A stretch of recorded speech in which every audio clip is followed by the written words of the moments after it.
What's going on? It's your boy Sermon at Sermon's Domain on Twitter. B.o.B has had one hell of a career. He's been able to have hit singles, the platinum plaques, tour the entire world, and work with some of the finest people in the industry. In recent years, his popularity has faded, like a lot of artists that have a hit years ago and then, kind of struggle to do that. I mean, the major label system is very unkind to people who are not sitting here mass producing hit after hit after hit after hit. So eventually your popularity kind of fades in the mainstream. That's not to say that B.o.B doesn't have a strong fan base, that he can't go out and tour or make his money, but he's definitely nowhere near where he was in, say, 2011. Still, he's doing a lot better than a lot of artists that are in his position simply because he can still make music. He went through kind of a weird phase in 2016 with the whole flat earth stuff. But I had to check out his latest album titled Ether, simply because the track listing was really engaging. Did I have any expectations going into Ether? Not really. I don't think I really had any, simply because I hadn't listened to a B.o.B project in a long time. Like I said, he had that whole flat earth and the conspiracy theories and, going back and forth with Neil deGrasse Tyson. And so it was just a weird year, and I really wasn't like interested in listening to the music. I didn't want to hear about his conspiracy theories. Luckily, Ether is none of that. It seems like it's a return to form for Bobby Ray. He's really impressing me on this album.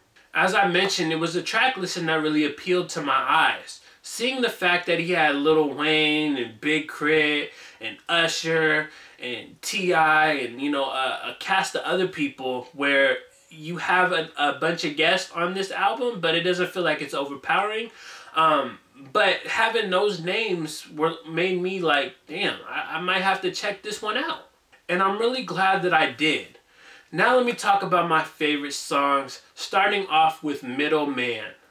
This one right here is the veteran in B.o.B speaking. That's what you get on Middleman. Over this melancholy production, B.o.B lets you know some of the things that he's learned in the industry, from the fact that he mentions that he can't get radio play unless he has a record with like T.I on it, which is crazy to think because T.I doesn't seem like he's like big on radio in 2017. But I guess that does kind of reinforce how radio works. If you don't have like a big guest feature, like if Bobby Ray were to just do a song by himself, it's not going to get that push. It's such a hard game to work, that radio. But that's one of the things that he talks about on the song. He also kind of references like the ever-changing structure of the game.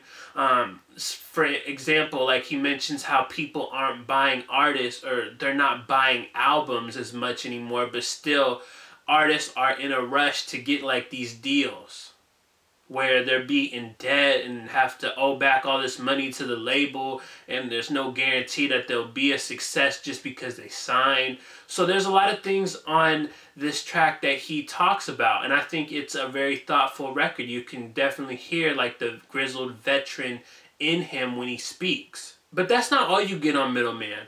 The song splits into a second half, which really feels like its own song. This is not a continuation of what he was talking about in the first half. No, this definitely sounds like a whole different song. So it kind of made me wonder, like, why did he include these two songs to make one? Because you can easily take the second half and call it like Mr. or something, because he says Mr. a lot. You can do that and it would have been the next song.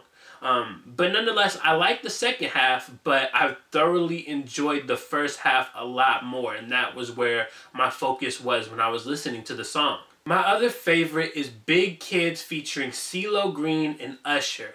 If you put CeeLo and Usher on a song and fail, you should probably retire. There's absolutely no way that you can have two of the best R&B singers and still make a bad song.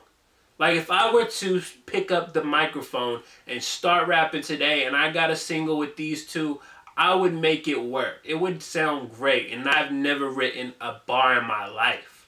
Luckily for B.o.B, he doesn't have to worry about that because Big Kids is just extraordinary. I think if anything, this is the one that you would push to radio. You have two people who are already very familiar with the radio game. They're always like universally accepted. How many times do you hear Usher and CeeLo on the radio on a weekly basis? It's probably a lot. The two R&B wizards takes turns trading, doing the hook. So Usher does the hook first, and CeeLo does the second hook. And let me say that this hook, this chorus, is very much approved for singing in the shower. And then the final part is them going back and forth, which was really cool to see. You had Usher sing a part and CeeLo sing another part. I really enjoyed that. I thought that was just something cool because you don't see that often. You don't see features that are structured like that. Usually you get like a hook, and then you get the other hook, and then you get a third hook, and then, you know, the other singer probably has like a verse. And so that's kind of what I was expecting, but it didn't pan out that way. I love the structure of the song. B.o.B also got really introspective on this one. He says, "We become the people that hurt us the most. That's why the saying is keep your enemies close." And another line that I liked out of that was, "I became everything I used to criticize. How that look inside the critic's eye." So those are two lines that really made me think. And there's a lot on that song to think about. I think it is probably, if I had to choose, it is probably my favorite out of the entire album. Now let me talk about two honorable mentions. The first one is titled Fan Mail. This is the intro to the album, and it's essentially B.o.B just kind of reading fan mail, like in a song format. He's reading like, why is he still here, and all this stuff. So he's kind of reading and responding to it. The second song that I had to include in the honorable mention section is E.T. featuring Lil Wayne. Like I always say, in every video that involves Lil Wayne, he's a hit or a miss, and this one is hit. And don't think that B.o.B is any slouch either. They sound good together. They've collaborated in the past, and they still sound good on E.T. It's right up Lil Wayne's lane, you know, the extraterrestrial. So those are the two songs that I really wanted to highlight as well. Now let me talk about my least favorite songs. And I'm going to group these two together because they suffer from bad hooks, and so I just couldn't get into the songs past that. Tweakin' features Young Dro and London J, and then For Lit features T.I. and Ty Dolla $ign. Now, For Lit is one of those songs where it's just like, why are you still using the term lit? Why? It's so generic. It's probably one of the most generic hooks that I've heard this year. It's so basic and bland. It's just so boring to me. And even the verses on this song really weren't anything spectacular. I listened to the album numerous times, and I still can't tell you what anybody was really talking about outside of the hook, because that is the first thing that my mind goes to when I hear the song title. And it kind of sucks to put Tweakin' on this list because Young Dro and B.o.B, they both killed it.